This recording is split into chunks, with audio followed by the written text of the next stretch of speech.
tanong na ilang percent ang system loss ngayon ng Socoteco? Sige po, sagot. 14%. 14% nakinig siya, no? Bigyan natin ng t-shirt. Bigyan ako ng t-shirts. Marami akong baon. Sino po ang makakasagot sa tanong na kanina sinabi? Ang lugi ng Socoteco 2 ngayon, taon, monthly, ay magkano? Average, more or less. Sige po. 21 million. 21 million? Meron ba? Wala po. Di ba sabi niya kanina, noong 2023, kung maalala mo, no? Ang net loss ng Socoteco ay 16%. 16 million, tama. 2024 ay 112 million. 2025 ay 521 million. Pagpasok daw ng 2026, ang monthly average na nalulugi sa Socoteco ay, sino makakasagot? Sir, sige po. Magkano daw, sir? 46 million. Correct. Bigyan ng jacket. Bigyan ng t-shirt. Okay, sige. So, very good, no? May mga nakinig sa presentation. Ma'am, congratulations, no? May nakinig sa kanyang presentation.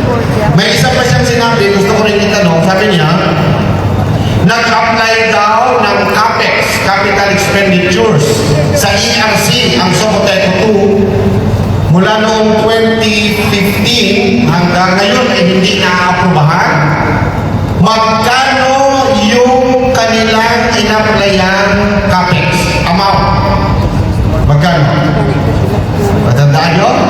2.1 Ha? 2.1? billion. Billion. Kulang pa. Dagdag pa. 2.4. Okay? 2.5. Kulang pa. Sige pa. Akit pa. 2.7. 2.6. Sige pa. Dagdag pa. 2.7. Okay. 2.7. Bigyan ng t-shirt. Lahat ng nagsabi ng 2.7. 1, 2, 3, 4, 5, 6, 7, 8. Karating lang mo. Sige, bigyan ng t-shirt lahat ng sumagot na 2.7 billion ang in-applyan CAPEX pero hindi na-aprobahan. Isang tanong na lang, kung halimbawa na-aprobahan ang 2.7 billion, magkano daw ang madadagdag sa ating rate sa distribution charge, yung indicative rate? Sa CAPEX, okay? Magkano? Magkano? 1? 1.030? Hindi po yun. Hindi yun. Magkano? 1.3. Ha? 0.3. Very good. Bigyan ng t-shirt si Mami. 0.3. Okay? So, ibig sabihin, kung na-aprobahan sana, no? Kung na-aprobahan sana, yung capital na kanilang in-applyan, madadagdagan ang inyong rate sa distribution charge ng 3 centavos. Pero, hindi na-aprobahan. Kaya, wala naidagdag. At dahil hindi na-aprobahan at walang naidagdag, anong nangyari sa ating Socoteco? Hindi na nakahabol ang pag-improve ng kanyang facilities. Okay? So ngayon, bilang konsumidor ng kuryente, ano sa inyo ang mahalaga? Ano ang importante? Bilang tagagamit ng kuryente, ano ang gusto mo? Mami? Ha? Walang normal? Ikaw? Walang mababa ang buwan na rate. Baba ang presyo. Sige, sabihin mo, bilang tagagamit ng kuryente, ano ang importante sa iyo? Para magbababa ang presyo. Tama! Babang presyo. Mababa ang presyo. Babang presyo. Walang brown out. Oh, walang gano'n. Mahalaga ba sa inyo na kayo ay may-ari ng Sokoteco? Mahalaga. Di ba? Mahalaga sa inyo na kayo ang may-ari. At Tayo. oo, kasi kayo ang nagbabayad. Okay, so sige po, no? Oh, so isasummarize natin anong mahalaga sa atin bilang tagagamit ng kuryente. Una, ayaw natin ng brownout. Ibig sabihin, dapat maganda ang serbisyo. Kasi ang batayan ng magandang serbisyo ay walang brownout. Correct? Pag nag-brownout, ganit kayo. Pero pag bumalik ang kuryente, okay na. Nakakalimutan nyo na ang Sokoteco. Naaalala nyo na ang Sokoteco kapag nag-brownout. Kapag may natanggap kayong billing at lalo-lalo na kapag may disconnection notice. Tama ka dyan. No? Pero pag wala naman, halimbawa may kuryente, parang wala naman kayong pakialam sa nangyayari sa Sokoteco. Okay. Isa pa, ang mahalaga sa atin ay mura ang kuryente. Di ba? Dapat affordable ang kuryente, hindi siya mahal. No? Kaya natin bayaran sa ating kapasidad. No? Kaya natin. At pangatlo, mahalaga sa atin yung tinatawag na ownership. Okay? Ownership. So ngayon, mag-proceed tayo sa mga tanong ko na nakuha namin itong nakaraang mga araw. Alam nyo, naikot na po namin ang lahat ng mga bayan na kung saan sakop ng Sokoteco, no? Na franchise. Sa probinsya, Sarangani, municipalities of Sarangani, municipalities of Pulumulok and Tupi, at ngayon po ang last day itong sa General Santos. No? Kaya kayo nandito dahil kayo na po, turno nyo na, at ito na po ang last. Ay, salamat. Nakakapagod rin actually. No? Nakakapagod po. Pero sige lang, kinakaya po namin para maipaliwanag sa inyo. So ito po ang ating mga tanong. No? Ang ating mga tanong, totoo ba ang nalulugi na ang Sokoteco? Naniniwala na po ba kayo? Totoo ha? Naniniwala kayo? Naniniwala na kayo kasi nakita na natin kanina patunay na mga financial na mga reports, audited financial reports ng mga independent na mga auditors at mga external no, na mga tao na nag-aral ng technical at financial status ng Sokoteco, yun talaga ang kanilang conclusion na lulugi ang Sokoteco. At kapag nalulugi, alam niyo naman, di ba? Kapag nalulugi, halimbawa ikaw ay nagninegosyo ng sari-sari store, o meron kang maliit na negosyo, kapag ikaw ay buwan-buwan na nalulugi, saan ka patungo? Ano ang ending mo? Bankrupt. Ha? Wala bang nagpapautang sa iyo kasi hindi ka inaprubahan ng ERC? Saan ka papunta? Wala. Ha? Bankrupt. Bankrupt. Di ba? Manarado ang negosyo. Palugi ka ng palugi.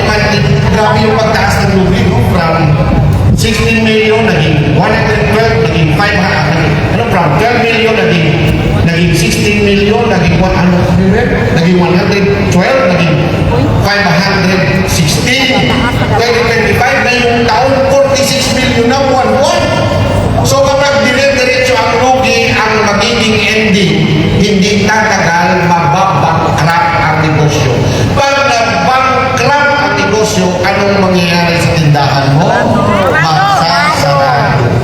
Imagine ninyo kung ang Sokoteco ay mabangkrap at magsarado. Anong mangyayari sa ilaw? Tayo. Ha? Saan? Wala na. Patay. Bro, Patay na. i-take over na siya ng gobyerno.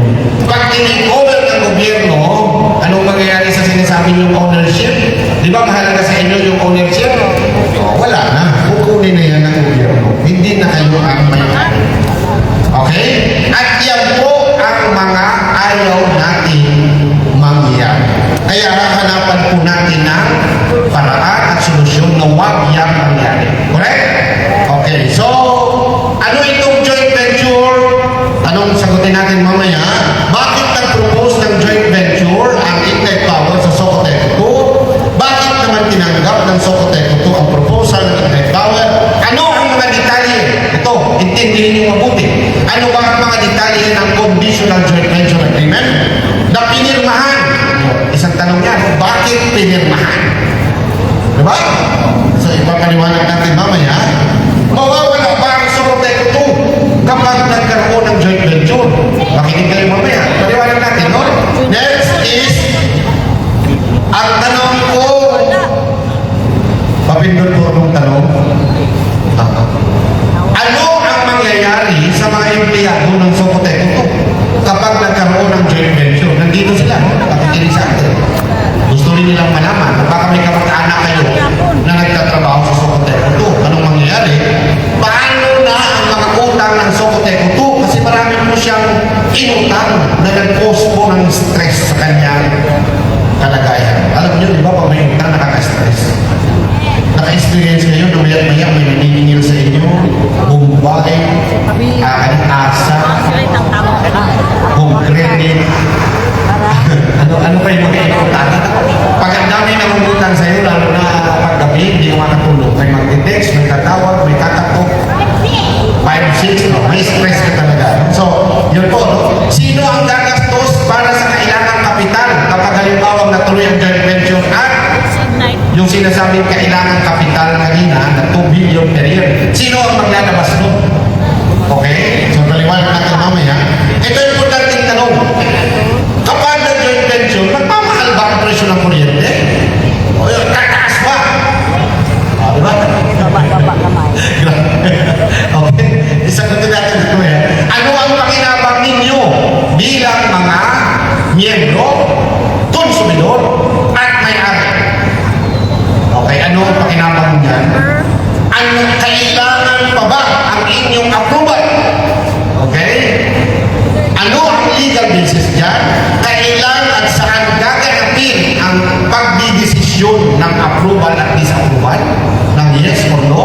At ilang botong yes ang kailangan para matuloy ang joint venture? Yan ang mga tanong na importante sa inyo.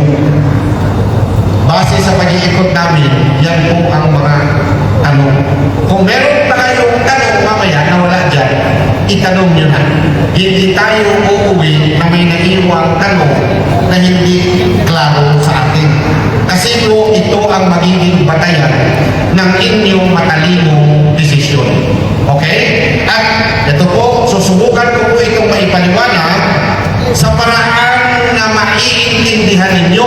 Kasi kapag pinaliwanag namin ito ng technical masyado, yung mga gagamitin natin ng lingwahe, inaugado, engineering, mga ganon, baka umuwi na lang kayo na lutang-lutang na ano mo yung pinagsasabi na yun. Tama ba? Tama, no? So, ipapaliwanag ko po ito na doon sa paraan na alam kong maiintindihan ninyo. Okay? Sige po. So, next. Bago po natin puntahan ang usapin ng elektrisidad na yan, ng joint venture, intindihin po muna natin paano ba nakakarating ang kuryente sa ating mga tahanan. No?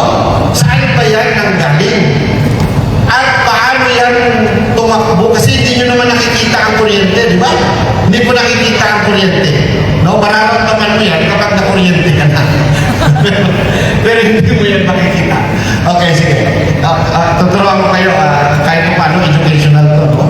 Una, meron po tayong tinatawag na generation. Okay? Yung kuryente po ay generate yung binubuo yung kuryente. No? Nag-develop. Dito, ayun, sa likod, may nakikita kayo sa likod itong LED. Yung mga nakaupo dito. Kita niyo yan? Yan sa likod? Yan, may turbo na chimney. Ha? Anong tawag yan? Panghaw? Chimney, yung ano? Tambutso? Okay. Sa loob po niyan, meron pong planta ng kuryente. Big power is bunker fuel yan, diesel, bunker. So, yan po ang isa sa halimbawa ng generator ng elektrisidad. Okay? Meron dito po sa Maasi maasim, meron din po power plant. Nakita niyo dyan yung coal power plant. Ito, pinapatakbo yung makina na nag-generate ng kuryente, pinapatakbo ng langis, crudo, bunker. Doon naman sa maasim, pinapatakbo po yun ng coal, uling ang gamit. Meron din pong hydro, yung sa mga dam, waterfalls, mga Maria Cristina Falls, kurang palagi. Okay. Ulangi, mga gano'n, no? Ang nagpapatakbo naman po doon ng kanilang turbina para mag-produce ng kuryente ay tubig. Meron solar. Diba? Solar power, may wind power. So yan po ang mga generator ng kuryente. Sa Mindanao, napakarami pong kuryente na generate dito sa Mindanao. Kung ikukumpara mo sa Visayas at Luzon, mas marami po dito dahil sa hydro. So, after po naman ma-produce nila yung kuryente, meron po silang substation, transformer. Ilalagay nila sa voltahe ng kuryente na 138,000 volts. Okay? 138,000, imagine kung gaano kalakas ang voltahe niya. From 138,000, yung kuryente na yan ay ipapadala nila papunta dito sa NGCP, National Grid Corporation of the Philippines. Dito sa atin, ibig sabihin mula dito sa planta na yan na nasa likod, meron po yung linya, malalaking linya ng kuryente sa kanilang from their substation. Ipapadala po yan doon sa NGCP. Para ang NGCP dito sa Jensen ay nasa Mabuhay. Nakita mo sa Mabuhay? Paakyat doon sa may golf course doon and overlooking Kainan. Ano ngayon? High 6? Ha? Oh, yun. Oh, okay. So, sa baba, makikita niyo doon yung substation ng NGCP. So, mula dito, papunta doon, 138,000 volts. Pagdating doon sa NGCP, yung 138,000 na yan, dadaan sa kanilang transformer, ibababa niya sa 69. Okay? Sa 69,000 volts. At mula doon, mula po din sa NGCP, i-deliver niya yung kuryente na yan papunta dito sa distribution ng Socoteco 2. So itong number 3, ito na po ang Socoteco 2. Kayo po ang may-ari nito.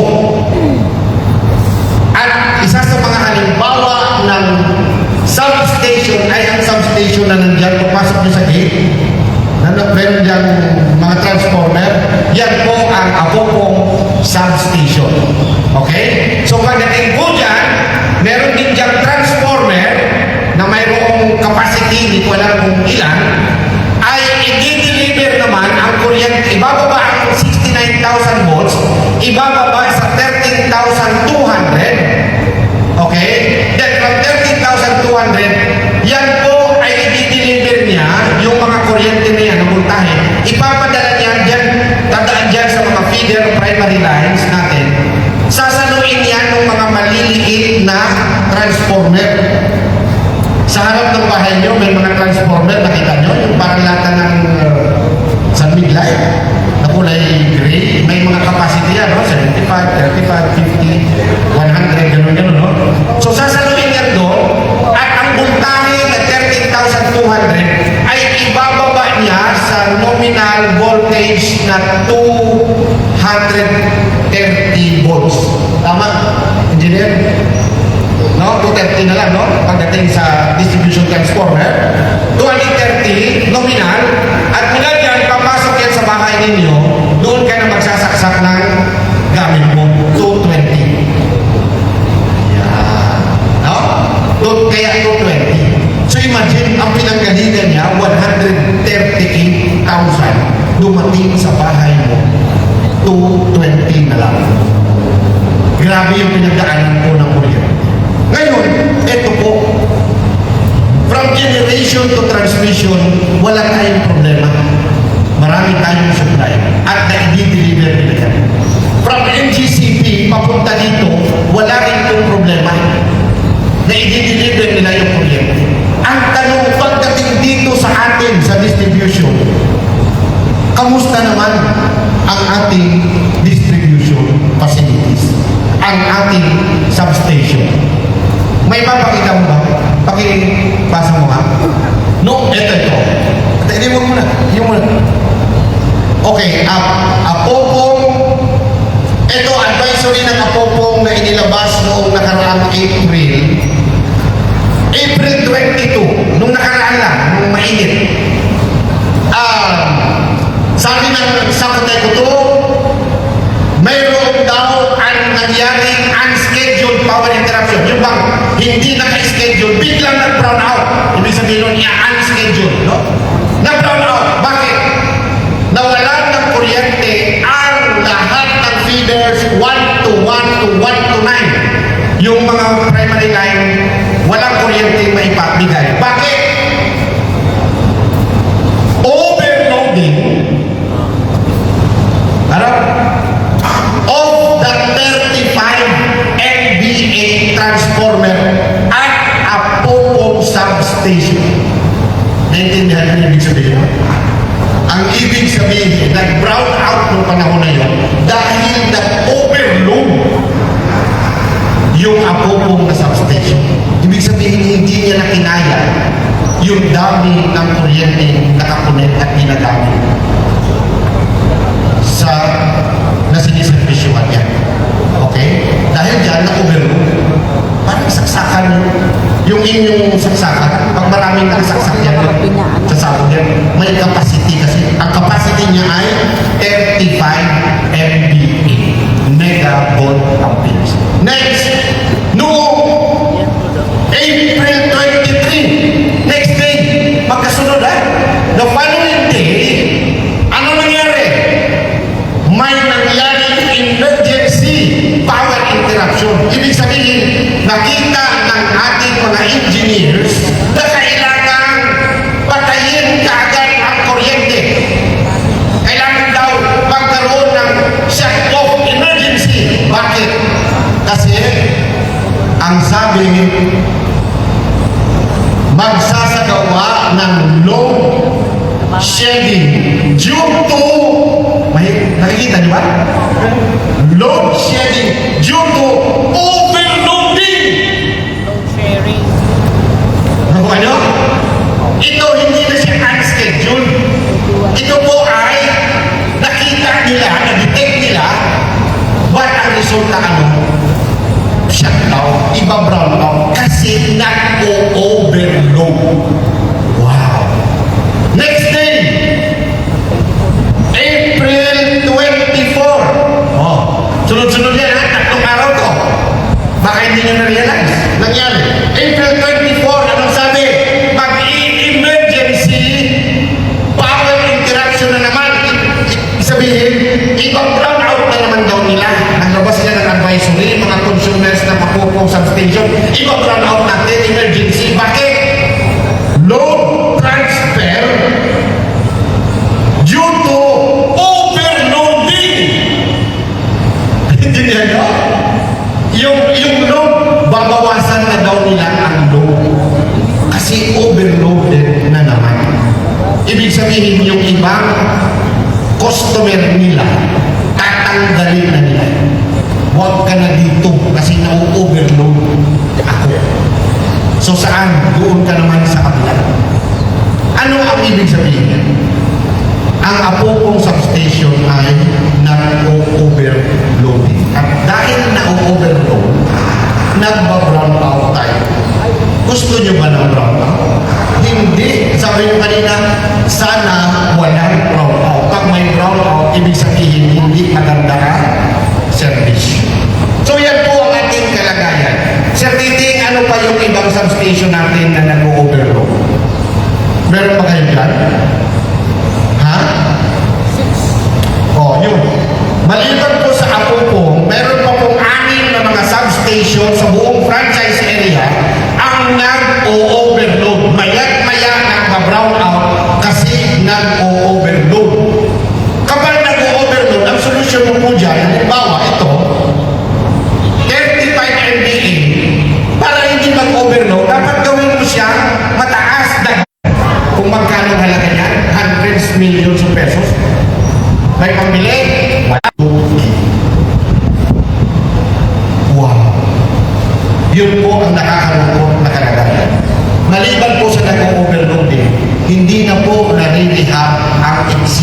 ginagamit na yan.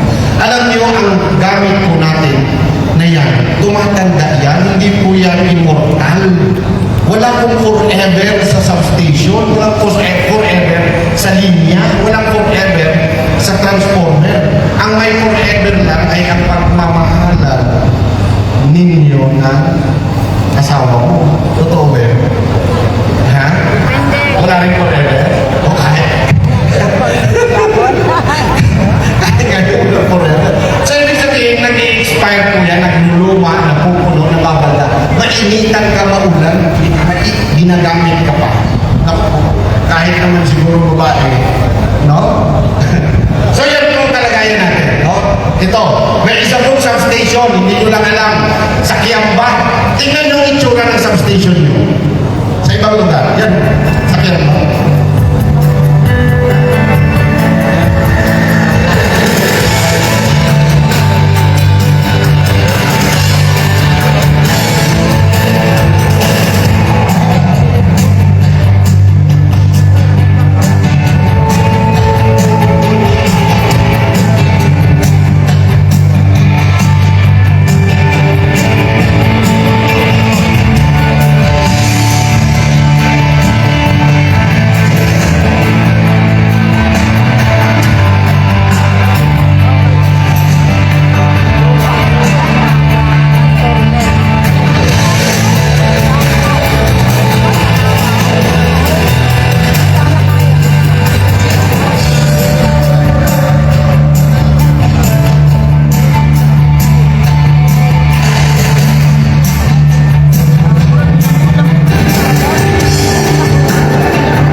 Hindi na kinakalawang, nilulumutan pa. Dugay na na. Wala kang bugam-yuk. Ako, alam mo, ako, ang asawa ko, kinakalawang lang nilulumutan. Hihimalayan ko. Di ba? Nakakalungkot, no? Nakaka-proud ba yan? Hindi, no? Parang ayaw mo sabihin na, hindi amin yan. Maka-proud ka ba kung ganyan ang gamit mo? Kung ngayon tatanungin kita, proud ka ba dyan? Owner ka ng Sokotek ko, proud ka dyan? Oh, sus Mario. Ito, para maging proud kayo, ipapakita ko sa inyo kung ano yung tamang substation na meron kami. Okay? Na kapag natuloy po ang joint venture, ganito po ang magiging itsura ng inyong substation. Panoorin niyo. Panoorin niyo.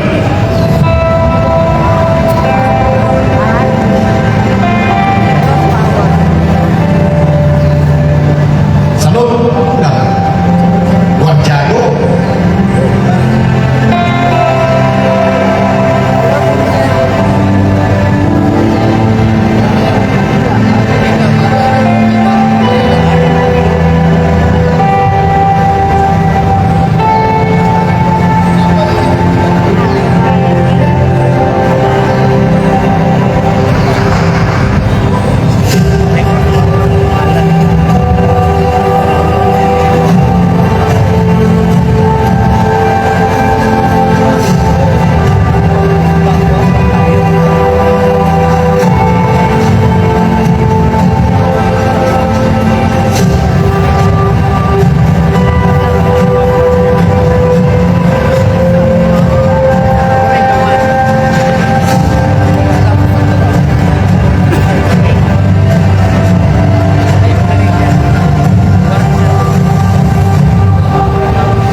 pinagyayabang ko po bilang isa po sa mga empleyado ng Ignite ng Negros Power under Supreme Electric.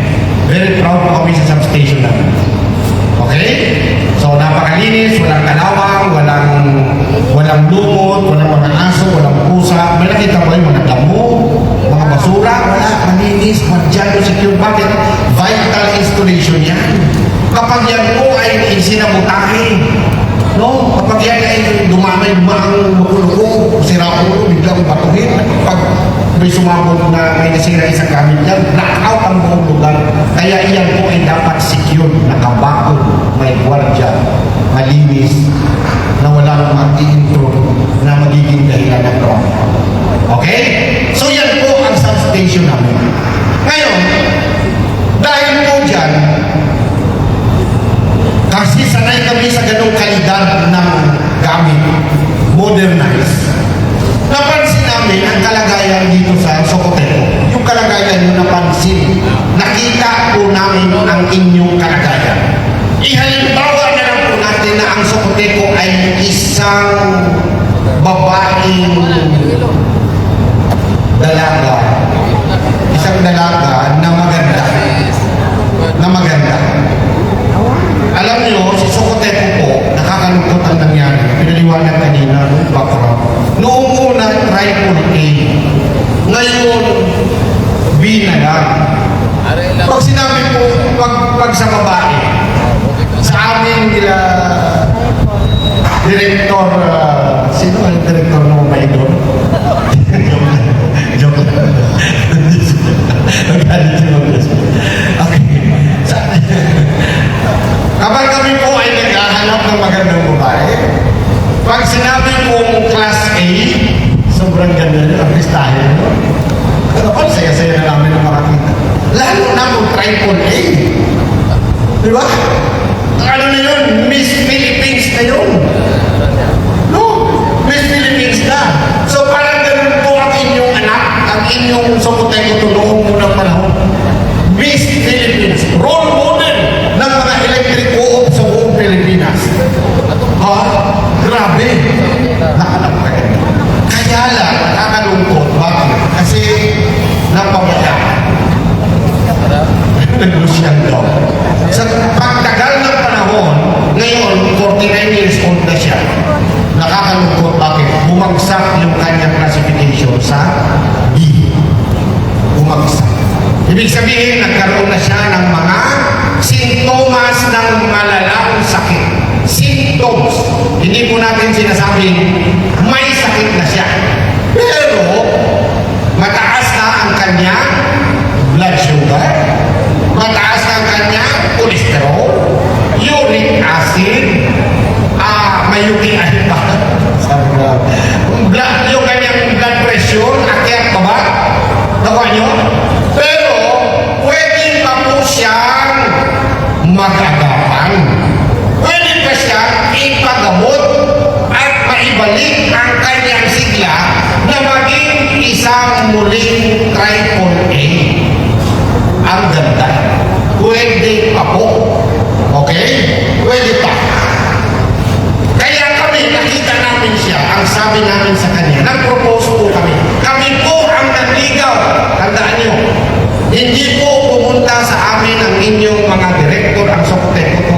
At nagsabi, Hoy, Ignite Power, ligawan mo naman ako. Hindi po, ang pangit naman mo sa isang babae, di ba? Kaya sa mga babae, ayaw nyo naman i-presenta yung sarili nyo na kayo pa magpresenta sa lalaki ng magmaligaw, di ba?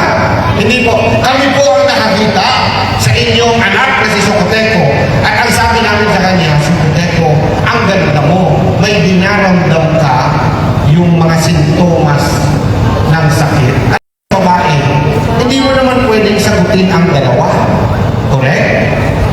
Ano, grabe ka naman, dalawang boyfriend mo. Isa lang. Isa lang ang sasagutin mo, di ba? So, namili. Well, una, tinignan ni Socoteco ang proposal ni Meralco. Hindi niya nagustuhan. Hindi po nagustuhan ng inyong anak na Socoteco ang proposal ni Meralco. So, hindi ko na ipapaliwanag kung ano, basta sabi nila ayaw namin sa iyo. So, pinasted nila si Meralco. Pinasted. Kawawa naman. bumalik siya sa Manila, Manilin siya kasi. Okay, tsaka matanda na. Matanda na kasi po, 120 years old na po ang Meralco. So, sabi niya, ikaw naman, Ignite, alam mo, bata ka pa, tapos parang kilala din kita. Ipagpatuloy mo yung panliligaw mo sa akin. So nagpatuloy po kami sa panliligaw. Kaya po nagkaroon ng continuous negotiation and meetings.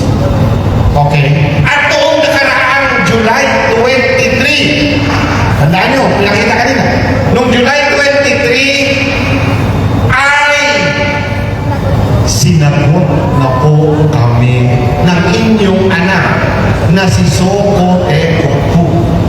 Ibig sabihin, officially, magkasintahan na po kami noong nakaraang July 20. Wow! Nakuha nyo? Kasi nga, gusto na namin siya ayusin ipagabot. So ngayon, after maging magkasintahan, anong kasunod? Magpakasal. Kailangan magpakasal. Pero hindi pwedeng magpakasal si Ignite at si Soko Ekoku kung hindi magpaalam sa mga magulang. Sino ang magulang ng Soko Ekoku? Kayo ang mga member consumer owners. Inyo kasi ito. Hindi po kami pwedeng magtanan. Hindi po kami pwedeng mag-ilog. Kailangan pong idaan sa proseso. Ano ang tamang proseso? Magpakilala ka sa magulang, sabihin mo anong plano mo sa anak ko, tama? Yun ang proseso. At kapag nagustuhan namin, papayagan ka namin pakasalan ang anak. Pero pag hindi namin gusto, hindi kami papayag. We will say no. Tama? Kaya meron pong tinatawag na IEC. Ito pong ginagawa natin ngayon, mga boss, mga nanay, tatay, magulang ng Soko Ekoku. Nandito po kami, kanina nagsalita na yung anak niyo, ako po nagsasalita ngayon on behalf sa Ignite Power as Information Officer. Nandito po kami at kami po ay magpapaalam na mamanihikan, sana po ay payagan ninyong pakasalan namin ang inyong anak na si Soko Ekoku. Pero una, anong kailangan? Kung kayo magulang, anong gusto nyo malaman sa lalaki? Gusto nyo makilala? Correct? Baka mamaya pamilya kayo ng magnanakaw, pamilya kayo ng mga kurap, pamilya kayo ng mga drug addict. Di ba? So gusto nyo makilala kung sino itong naniligaw sa anak nyo o naniligaw boyfriend ng anak nyo na gustong magpangasawa? Okay. Papakilala po namin sa inyo. Sino kami? Sino kami? Kami po si Ignite. Ang full name po namin ay si Ignite Power and Energy Corporation. Palayo po si Ignite Power. Ang magulang po namin, si MP Holdings po ang nanay namin. At ang tatay namin ay si Prime Electric Holdings. Okay? Si Prime Electric Holdings po, itong tatay namin, meron din siyang mga anak, kapatid ni Ignite sa ibang lugar. Sa Iloilo City, ang pangalan po ng elder brother namin doon ay si More Power. Si More Power po, yung pangalan namin ay 6 years old na nag-ooperate, nag-distribute ng kuryente sa Iloilo City. Noong nag-umpis, nung tinik over yung mula sa dating distributor, ang system loss ay nasa 30%. Ngayon po, ang system loss ay 4% na lang. Wow! From 30 to 40. Dati po ang nagnanakaw ng kuryente doon ay nasa 30,000. Kasama na ang City Council. Yun po ay aming hinuli at tinulungan yung mga nagnanakaw ng kuryente na maging legal. So ngayon po may sarili na silang mga kontador. Okay? Tinulungan namin na maging legal. Doon dati araw-araw brownout dahil mataas ang system loss.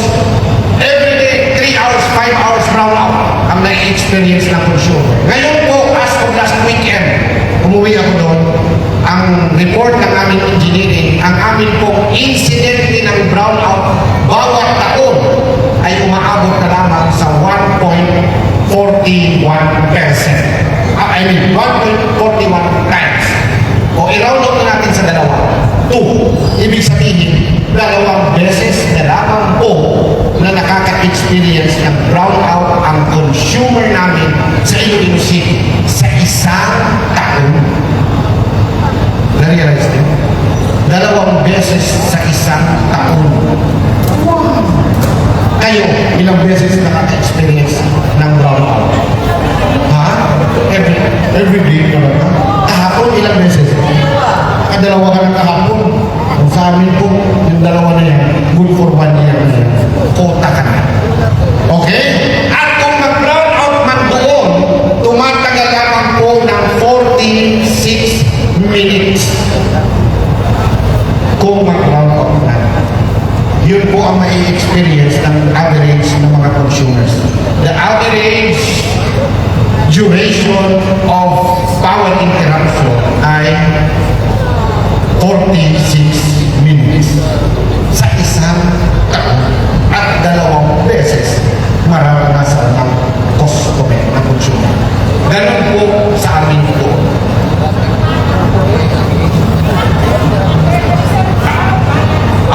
Mamaya tayo. Pag-usapan natin yung mga, ha? Okay. Sige. So, yun po. At ang Iloilo ngayon, very stable ng kuryente, napakarami na ng investors na pumapasok. Ang business processing namin po, yung call center industry, nag-i-employ na po ngayon ng 50,000 employees. Mga anak ng mga Ilonggo nagkaroon po ng trabaho. Dahil sa paglago ng call center industry, dahil sa stable na electricity, dahil sa call center, hindi po pwede nag-brown out. Kausap mo yung mga taga-ibang bansa, biglang, tut, tut, tut, tut. Anong nangyari kasi nag-brown out? Hello, this is call center calling from Filipino. Hello. Ay, hindi pwede yun. Kaya doon po, dahil reliable ng electricity, lumago ang business processing offices, no? Call centers. Dito, pwede rin sana mag-call center. Kaya lang, isipin mo na po call center ka dito, yung mga anak mo, tapos ng brown out. Talo ang negosyo. Magpupul out ang mga client ng call center. Okay? So yan po kami sa Iloilo. Papakita ba natin? Gusto nyo makita ang sitwasyon ng Iloilo, no? May mga area po doon, ang kable naka-underground. Wow! Panoorin mo. If you want to give the best service or better service to your consumer, you have to make sure that your infrastructure is ready. Sa Iloilo City, naramdaman ang pagpapahalaga sa kasaysayan. Makikita ito sa museo at mga lumang gusaling tahimik na saksi sa mahabang kwento na pinagdaanan ng lungsod. Ito ang Calle Real. Sa lugar na to, parang ibinabalik sa nakaraan. Malinaw na maririnig ang ingay at mararamdaman ang sigla ng Iloilo City mula noon hanggang ngayon. Upang mapanatili ang ganda ng mga makasaysayang gusali sa Heritage District ng lungsod, isinailalim sa underground cabling ang kahabaan ng Calle Real. Dahil dito, nawala mga poste at bulbul ng kable ng kuryente. Mas malinaw na ngayon makikita ang malumang struktura. Ilang beses ang mga kasaysayang simbahan at gusali ay napailawan na rin dito sa lungsod, na sa gabi ay mas lalong nabibigyang buhay ang arkitektura. Mas maaliwala sa paligid, mas litaw ang ganda. Pero alam mo ba na sa likod ng unti-unting pag-unlad ng lungsod ay may isang malaking problema pa ng kinaharap ang Iloilo noon. Ito ay ang sistema ng kuryente. Ilang taon lamang ang nakalipas, malaking hamon sa Iloilo City ang hindi stable na supply ng kuryente. Mga lumang kagamitan, outdated substations, at mataas na system loss. Kapag mataas ang system loss, may kuryenteng nasasayang bago pa man makarating sa mga consumer. Noong 2020, pumasok ang More Electric and Power Corporation, isang pribadong power distribution utility na nag-take over sa electric supply ng Iloilo City matapos ang halos isang siglong operasyon ng dating distributor. 6 years ago, Congress decided not to renew the franchise of the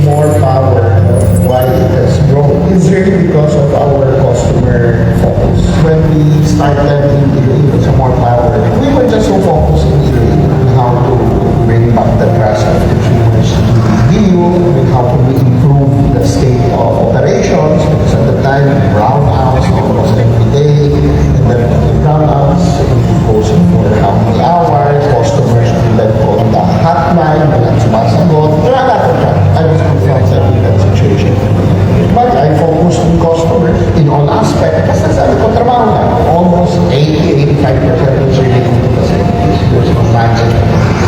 There's no rocket science in that. What you need actually is the infrastructure. If you want to give the best service or better service to your you have to make sure that your infrastructure is ready. Delivering electricity is not only about having the collectors, the linemen, but that's one part. But the other part is that you have to have the appropriate times. You have to have your correct size transformers. And it takes resources, capital expenditures to make sure that you're able to fulfill the job. So if you don't have the resources for the capital expenditure, I'm sorry to say, it will be a very difficult challenge. This business is heavy on capital expenditure. Ang ano pa rin, objective pa rin of all of that at the end of the day is to give better service to consumers. We justify it naman to the regulator that even if we are using more expensive equipment but of quality and we know that this would last longer, we make sure that our facilities are really state of the art. For now, technology keeps on improving, but for now, I think this is the best we could offer. But at the end of the day, all of those are really geared towards consumer satisfaction. We needed to have that system because we want to make sure that we fulfill yung acting promise to consumers that in 15 minutes may responsibility. Matapos ang takeover noong 2020, isa sa mga unang hakbang ay ang pagpapalit ng mga dilapidated o lumang electric meters. Yung mga unang ginawa dito ay yung mga metro, kailangan kanila yung mga many meters na yung sumida nila dito. Yung mga dama, nasa point of sale, diba? Siyempre, para ka makakasali ng tama kung yung metro tumigil na yung mga tama o kung mabilis, diba? Naka-overcharge yung customers. So, so yung advantage yung mga customer, mabilis na tama yung tama. Kailangan talipin. And then, there are many facilities na equipped, na needs rehabilitation and upgrade. Because during the pandemic, na mabuti na lang pandemic, because may mga critical equipment na muntik na overload na at yung nagkaroon ng time to really repair and rehabilitate most of the substations. And then, pinawitan sa mga primary plant. Sinimulan ang modernisasyon ng power distribution system upang palakasin ang power system sa buong lungsod. Lahat ng mga devices ng mga crucial, pinalita namin yung linya, pinalita namin yung wire outlet, yung insulated na wire. Yung purpose na may mga ipon, mga kahoy, hindi siya magkaroon ng problema. Kasi insulated check, wala siyang cause na mag-jump yung rotating kapit na ako sa punta sa job. Kasabay ng modernization nito ay ang pag-install ng isang state-of-the-art monitoring system, ang SCADA. So yung consider sa art namin na system, which is yung SCADA, ang ibig sabihin ay supervisory control and data acquisition. Makikita dito lahat ng nangyayari sa station at saka sa labas na linya. May mga monitoring tayo at saka yung switches. Kung anong mangyayari sa buong station, dito makikita. Kung meron tayong makita ng problema, maaagapan agad. Sa pamamagitan ng sistema ito, real-time na minomonitor ng mga engineer ang operasyon ng power grid. Kapag may aberya sa linya, mas mabilis itong matutukoy at ma-actionan. Kapag nasira ang isang substation o may emergency, pwedeng mawala ng kuryente ang libo-libong kabahayan. Sa loob ng ilang oras, pwedeng tumigil ang negosyo, ospital, at traffic lights. Pero paano kung may substation na pwedeng dalhin? Yung sa kailangan. Okay? So yun po ang aming system ng kuryente sa Iloilo. Modernized, naka-supervisory control and data acquisition. Sabi niya, SCADA. Yung mga linya, minomonitor na lang namin sa computer. Kapag nag-off, pindot lang, balik agad. Yung brownout door, pag may tumama sa linya, halimbawa, nag-open ang breaker, meron po kaming automatic circuitry closer. 5 segundo lang bumabalik. Hindi po siya mano-mano na hinahanap muna. Magpa-flashlight buong gabi, saan ba yung naputol? Ay, wala pa lang naputol. Nakita niyo yung mga linemen natin, ginagano yung stick. Wala na pong gano'n sa amin. Automatic po, 5 segundo lang. Yung isang oras naging 5 segundo. Okay? Yung mga linya namin yan, yung sa inyo nakahubad, sa amin po may balo, insulated. Sabi ni Director kanina. Yun sana ang planong gawin nila. Kaya lang, hindi na po. Okay? Wala na po doon sa amin ay nag-brown out kasi may tuko. Wala na ganun. Ay nag-brown out kasi may tumamang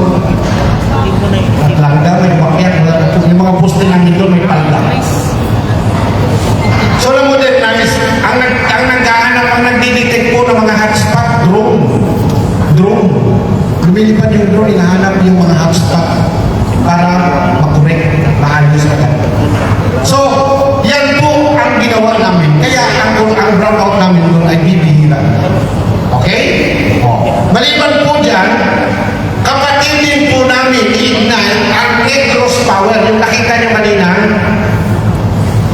substation. At sa Negros po, joint venture din kami doon. Pareho ng pinopropose namin dito. Ibig sabihin, ang joint venture po para sa amin ay hindi bago. Ito po ay nagawa na namin at nag-cooperate na po ng 2 taon. Okay? In fact, laking pasalamat ng mga taga-Bacolod. Bakit? Pumasok kami ng August 1 ng joint venture. Pagka August 20, sumabog yung kanilang overloading transformer sa substation. Sumabog. At alam nyo, kapag sumabog ng substation, ng transformer, aabutin po ng 8 to 10 months bago yan mapalitan ng bago at ma-on ulit. Kasi ang transformer po ay in-order pa sa ibang bansa. Gagawin, ibibiyahe at ikakabit. Yan ay kung may pera ka. O halimbawa mangyari ngayon, sumabog, hindi naman natin hinihingi. Halimbawa sumabog ang substation. May pera ba ang sukotay mo na pambili? Ha? Dahil nalulugi. Wala nang gusto kang magpakutan. Okay? So doon ito, patunay po nangyari. Pakiplay mo ngayon nangyari. Meron kaming mobile substation. Sa kumalat ng balita online, maging 40,000 consumers ang apektado ng rotational brownout sa Bacolod City. Ang dahilan ng brownout, nagkagaya ang transformer sa Alihi substation. Ang power transformer na ito na 13 taon nang ginagamit ang isa sa mga unang malaking problemang hinarap ng Negros Electric and Power Corporation sa Bacolod City. Ito ay matapos ang joint venture partnership ng Central Negros Electric Cooperative at Prime Electric Holdings Incorporated. Dahil dito, itong feeders ang naapektuhan ng katubas na may 40,000 consumers. Sa tingin ng pinsala, aabuti ng ilang buwan bago tuluyang maayos ang substation.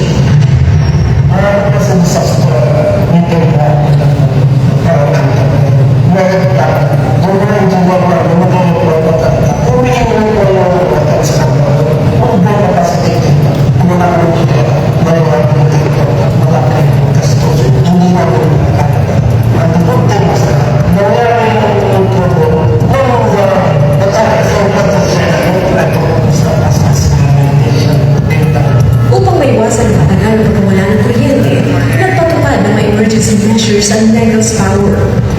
Isa na rito ang paggamit ng 18 MVA transformer mula sa local substation. Nagpadala rin ang more power mula Iloilo City ng 10 MVA mobile substation upang punan ang kakulangan ng supply. Ang mobile substation ay parang portable na substation na maaaring gamitin kapag may nasirang tower facility. Maaari mo itong samantalang suportahan ang power supply habang inaayos ang pangunahing substation. Dahil sa mga emergency measures na ito, sa loob lamang ng halos 3 araw, bumalik sa normal ang supply ng kuryente sa Bacolod. Okay. Hindi na ba ang ganitong problema sa So yun po, meron kaming ganun. Mobile substation. Okay? I-explain ko ulit, ano ang mobile substation? Ito po yung parang substation na ganyan, pero nakapatong sa trailer na may gulong na pwede pong mag-travel. Okay? Kung saan may substation na may problema at kailangan i-repair o i-rehabilitate. Kaya wala pong blackout doon na pang matagalan, lalo na kung mamumulong ang substation. So, pag natuloy po ang JPA, magkakaroon din po ng mobile substation dito sa ating sa Soksan. Yan. Okay? Kami rin po ang nag-distribute ng kuryente sa Tacbilaran City sa Bohol. Sister company din po ng Ignite Power ang Bohol Line, no? Sa Bohol province. So yan po kami. Okay? Yan po ang lalaki na gusto po pakasalan ang inyong anak na si Sokotek. Yan po ang aming kakayanan. Technical at financial. At management, governance. Ngayon po, ang proposal namin ganito. Okay? Partner, hindi mahirap. Kasi dito na po tayo sa ano po ang plano namin gawin. More ano po ang proposal namin sa Socoteco 2. Dito po sasagutin ang tanong, mawawala ba ang Socoteco 2? I-take over ba namin ang Socoteco 2? Okay? Kasi may mga nagsasabi na mawawala daw kayo ng electrico. Ito po gagawin ko to para po madali ninyong maintindihan. Kasi pag pinag-usapan natin ito legal, baka sumakit ko lalo ako. Ang plano po namin, kung papayag kayo, kung papayag kayo. Ang plano po namin, nag-uusap kami, nagkasundo kami, Socoteco, gumawa tayo ng bagong pamilya. Ang maging pangalan ng ating bagong pamilya ay, ito po sa gitna, basahin mo. Mindanao Electric and Power Corporation, pioneered by Socoteco 2. Okay? Incorporated. So yan po ang magiging pangalan ng kumpanya.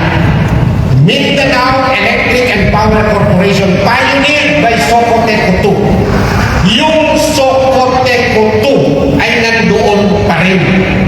In fact, wala ngang Ignite, walang FP Holdings, walang Prime Electric, walang Ignite. Pero may Socoteco 2 sa pangalan ng korporasyon. Okay? Tama? Pero ang kanyang magiging brand name, palayaw, ay Mindanao Power. Kasi masyadong mahaba ito ganyan. Saan ka pupunta? Sa Mindanao Electric Power Corporation, pioneer. Diba? Parang palayaw na lang, Mindanao Power. Ang logo na gagamitin ay logo pa rin ng Socoteco 2. Wow. Okay? So, yung inyo pong Socoteco 2 na anak na pinakamamahal ay hindi po mawawala ng imahe. Nandun pa. Sabi namin, okay. Sabi namin sa kanya, Socoteco 2, lubog ka na sa utang, nagkakasakit ka pa. Kung gusto mo, itong gamit mo na luma, again pinakita ko na po, established niya, luma na kagamitan, 49 years old na luma. Kung gusto mo yung mga gamit mo na yan, bilhin namin. Hindi namin kukunin sa iyo ng walang bayan. Valuehan mo, magkano ba yan?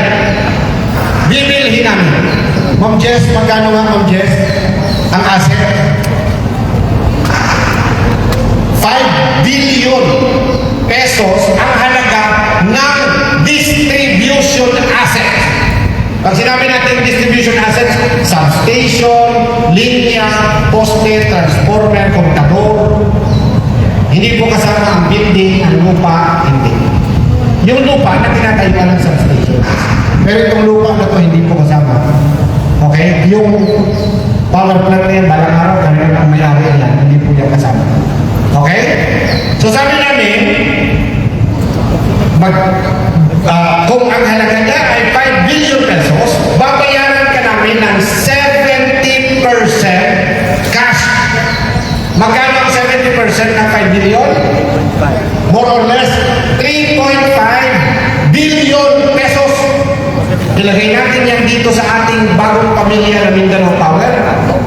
At babayaran ka namin ng 3.5 billion pesos na cash. Pera na ilalagay namin sa bank account ng Socoteco 2. Tawa nyo? Again, sino ang may-ari ng Socoteco 2? Kayo. Kayo. Hindi po namin siya kinuha sa inyo.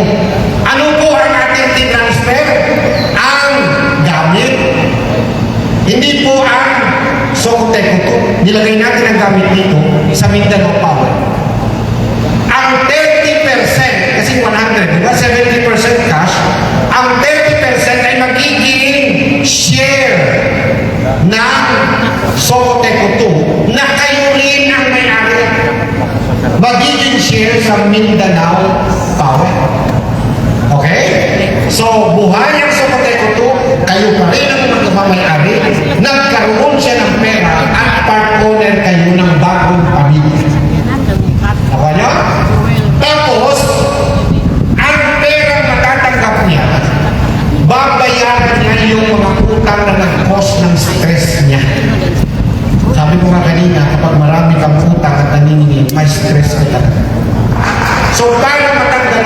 interest niya, bayaran niya na ang utang niya. Marami kasi pong mga restricted funds ang ginagamit ng Socoteco. Ng inyong so, babayaran na yan, mababawas yan sa kanyang 3.5. Yung mga empleyado, dahil ang gamit po ay wala na kay Socoteco 2, kundi nandito na sa Mindanao Power Pioneer by Socoteco 2, ang mga empleyado ay kailangan pong mahiwalay na dito. Kasi aanuhin nyo pa ang lineman, aanuhin nyo pa yung mga engineers at ibang mga empleyado kung wala na kayong gamit. Kasi nandito na sa bagong pamilya ng Mindanao Power. So, ihihiwalay. At alam natin, under sa batas, kapag tinerminate mo ang employment ng empleyado, bayaran mo siya na separation pay at yung mga magre-retire ay bayaran mo na retirement pay. Ibig sabihin, ang mga empleyado po ay mababayaran at ang matatanggap nila ay milyon-milyon. Bakit? Dahil sa tagal ng kanilang servisyo. So, magiging milyonaryo ang mga empleyado. Ngayon, pagkatanggap ng empleyado ng milyones, hindi naman pwede na hindi siya kaagad magtrabaho dito. Bakit? Kasi nandito ang gamit, kung wala ka namang empleyado, sino magpapaandar ng gamit? Mabablock tayo? Hindi tayo papayag nun. Kaya sila po ay mag-apply na kaagad sa bagong kumpanya na Pioneer by Socoteco 2 at sila po ay prioridad na tatanggapin kaagad-agad. Bakit? Kasi hindi pwedeng walang nag-ooperate itong mga gamit. So, mahihiwalay sila sa Socoteco 2, makakatanggap ng separation pay at retirement pay at magpapatuloy ang trabaho sa Mindanao Power Pioneer by Socoteco 2. Ibig sabihin, hindi po sila nawala ng kabuhayan. Tuloy-tuloy ang ligaya ng mga empleyado. At pag nandito na sila, ititrain natin, dagdagan natin ang abilidad, ayusin ang kultura, pag-uugali, na maging mas lalong customer-centric sila. Wala nang tatamad-tamad, mag-incorporate na ang ugali na dapat ibigay ang magandang serbisyo sa inyo. Okay?